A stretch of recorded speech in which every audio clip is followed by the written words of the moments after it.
Welcome to WineWire. My name is Adam, and welcome to the place where you can find wines you cannot find in stores. We have a very special guest today with us on WineWire TV. We have the chairman of the Wine Judges of Canada, Stephen Gunning. Stephen, I have to be honest with you. My perception of wine judges is they get dressed up in black robes, they hide in a dark space, and they taste wine altogether. Is that pretty much the truth? Except for the sacrifice, that's pretty much it. Perfect.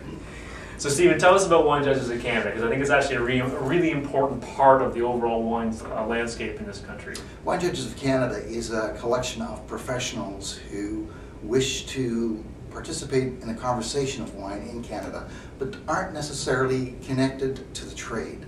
So we've formed our own organization, and we offer services to the general public and to the trade to enhance wine education, wine appreciation, and just the pure enjoyment and knowledge that comes with all of that. So do you actually have judging competitions throughout the year? We do. And who contributes to that? Is it mostly Canadian wineries, or do you judge across the board? Well, the wine judging circuit is made up of many facets and layers. We facilitate two competitions ourselves. We do the Lake Erie North Shore International Festival. Very cool. We handle that 100%. We also handle the most intricate and biggest amateur competition in Ontario, which has 900 pre-screened entries into it, which is a 3-day event. That's how long it takes to do that. It's a lot of wine, Stephen. That's a lot of wine. A lot of wine. And we're also working towards facilitating a international Pinot Noir judging and competition in Canada. Cool, very cool. That's new for this year, or is that's something you're working on now? That's something we're working on now. That's very cool.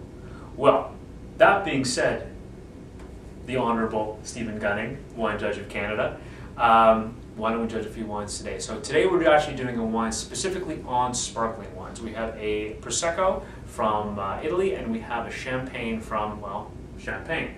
So I will do the introductions, and Mr. Gunning will take the lead on the tasting notes today. So the first wine we have today is the Belstar. This is a Prosecco, which means that it is made 100% from the Gerla grape. So they changed the name, it used to be called Prosecco. This is actually from the Bissau family, which is the largest wine growers in the DOCG of Prosecco, the heart of Prosecco. There is attention to detail here. So the Bissau family has decided they wanted to create a Prosecco that had a concentration on sustainability, not just from the actual grapes that grow in it, but also on the packaging. The packaging is 100% recycled. The bottle is lighter for less fuel it takes to actually get it over to outside markets. It is also made from 100% recycled paper on the label. And just to prove a point, this label is actually really quite nice. On 100% recycled paper means essentially you can make great things by reusing. So, that being said, Mr. Gunning, give it a go. Prosecco. Just the word usually brings a smile to folks' faces because it is a sparkling wine that offers great value at a great price. It's probably the largest growing segment of the Italian wine trade at this point. This particular Prosecco is kind of a mid-range. Stylistically, they can fit somewhere between light, fruit-forward to heavy, complex, and Cerise with a biscuity note. This one is towards the light side. It offers a very clean citrus, pear, peach, apple nose, clean, balanced finish. It's very refreshing. This would be great for a social setting. Seafood, light seafood in a shell, and possibly that romantic night under the stars. Ah, yes, romance. It's always the great calling. The best part about this wine, or a great part about this wine, it's incredible value. This one comes in at $17.95 per bottle. Quite frankly, I agree with everything you say, but my biggest likable thing about this wine is purely the freshness. And we're talking about, fresh fruit, really clearly defined in the palate. And, for me, that's a really nice thing. Yes. And at a great value. Absolutely, and that contributes to the aperitif aspect of it. Yes. Before a meal, this is nothing nicer to freshen up your palate and get you in the mood. Absolutely. I mean, something as the Christmas season approaches, is a fantastic bottle of wine to pop open as guests come to your parties. Anyways, so that was the Prosecco. Now to the Champagne. This is the Champagne Chapuis Carte Verte. It is a grower champagne. For those of you that don't know what I'm saying when I refer to a grower champagne, generally champagne in the big houses, the big brands like Veuve Clicquot, Paul Roger, these are all wines that are produced by the house, but the growers are not part of the house. So this is a champagne where the actual people who grow the grapes also vinify the champagne. Correct? Am I correct in that assessment? That's correct. Excellent, thank you. Yes. I've passed my first judging competition right there. This particular grower champagne is actually the coming together of two families. The champagne comes from the Côte de Blanc, specifically near the town of Auger. Just to give you some context, the well-known champagne Salon, which is a beautifully made champagne, comes from very close to this area. 100% Chardonnay as a Blanc de Blanc, but let's give it a little bit of a sniff and a whirl and see what's going on. Wow, that is champagne. Excellent presentation.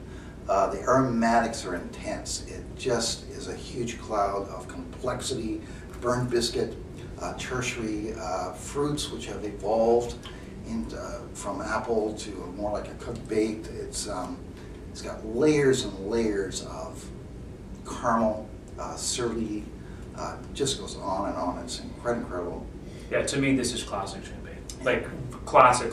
You have really two camps in my mind. You have the fresh citrus, and then you have these bready, biscuity, yeasty notes. And the great champagnes pull them together in a really nice integrated package. Yes. And this is a beautiful, beautifully integrated package. And quite frankly, considering the price range that you see in champagne, this comes in at $54 a bottle, $54.95 a bottle. I would say, comparatively speaking, a fantastic value from a very, very quality-conscious producer. Absolutely. So yeah. And the finish is very classic. It has a salty, minerally bread dough with huge creams. It has an enormous presence in the palate, which is, you know, what you want from champagne. It's what you expect. It's what you pay for. And this exhibits all of those attributes. Fabulous little wine here. So two very different wines today, you'd agree? I agree. But both coming in with great, great expressions of where they come from. Yes. So on a scale of, how does the judges scale? On a scale of 1 to 10? Well, we focus on a single factor called typicity. We want things to taste like they should from the places of origin they came from. And these both exhibit tremendous typicity. They really do. I would wholeheartedly agree. As always, both these wines are available at WineWire. The links to these wines are directly below the video. Go check them out, and the agents who represent these wines will bring them directly to your door in time for Christmas. There you go. Please, as always, follow us on Facebook and Twitter. Facebook is facebook.com/WineWire. Twitter is @WineWireCA. Stephen, thank you so much for coming. Pleasure. You know, Wine Judges of Canada, if you've not heard them before, are a very important part of the overall landscape, as I said, and it was a pleasure having you, and thank you so much. My pleasure. All right. Cheers. Perfect. Thanks a lot, guys. We'll see you soon.